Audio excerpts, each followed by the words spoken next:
My wife was standing right by our front door with a heavy suitcase in her hand. She looked at me with a very serious face and said, "If you really love me, you will fight for me." She was standing there very still, waiting for me to start crying. She really expected me to fall down on my knees and beg her to stay with me in our home. Instead of doing that, I looked her straight in the eyes and gave her an answer that changed our whole world forever. Before we get really deep into this moving story about my life, if you like hearing stories about real people and their deep feelings, please know that a group of caring experts creates these to help us all understand each other a little bit better. We truly love it when you join our community of listeners and share your thoughts with us. If you want to talk about this story, please share your own feelings in the comments below. We might even use your ideas in our very next talk together. Now, let's get back to the story of what happened that day. My name is Nathan Cooper, and I am 37 years old. I work with computers as an engineer. Because of my job, I am usually a very calm and loyal person. I believe that love should be built on being kind and respecting each other, not on playing tricks or emotional games with the person you care about. My wife is named Jessica Cooper.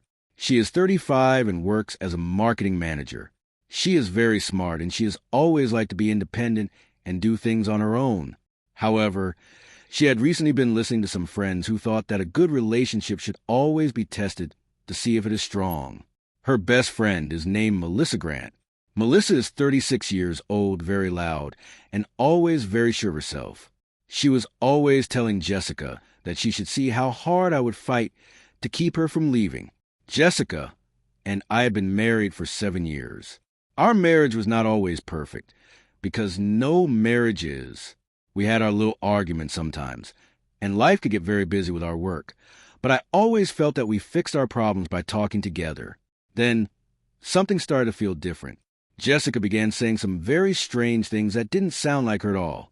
She would ask me, if I ever decided to leave, would you come running after me? At first, I just laughed a little because it sounded like a silly thing to say. I told her I would much rather fix a problem before anyone ever felt like they had to leave the house. She would just smile, but then she would ask the same kind of questions again and again. One night, I heard her talking on the phone in the next room. Melissa was laughing on the other end of the line. Melissa said, "You deserve a man who will do absolutely anything to keep you by his side." Jessica replied, "I really wonder if Nathan would do that for me." I did not think it was a big deal until the next Friday afternoon. I came home from a very long day at work and saw a suitcase sitting right there by the front door. Jessica was standing next to it with her arms crossed. "I have been thinking a lot lately," she said. "I think I need some space from us."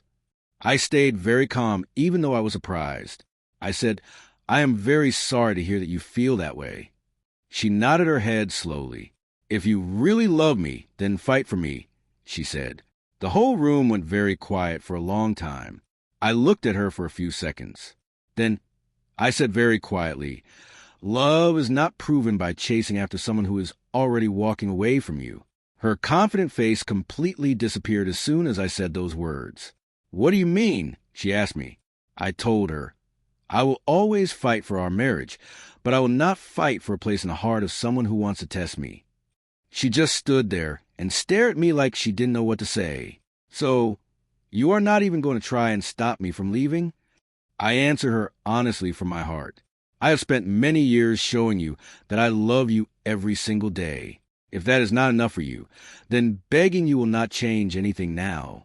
For a long time, neither of us said a single word. Then she slowly sat down and wiped away a tear from her cheek. She told me, "It was not supposed to go like this." I was very confused by what she meant. "What do you mean by that?" I asked her. She explained that Melissa had told her that if I truly loved her, I would get scared and beg her to stay. She thought I would promise her anything just to keep her. Instead, she realized she made a big mistake by thinking that drama was the same thing as real love. "I never actually wanted to leave you," she whispered. "I just wanted to feel like you wanted me." I told her that I understood, but that testing trust usually just ends up hurting it more. She looked at the suitcase and said she was very sorry. I sat down right next to her. I told her that we all make mistakes, and what matters is that we learn from them so we can be better people. Over the next few weeks, we had many honest talks. We talked about how to speak clearly to each other, how to handle our fears, and how to tell each other what we need instead of making the other person guess.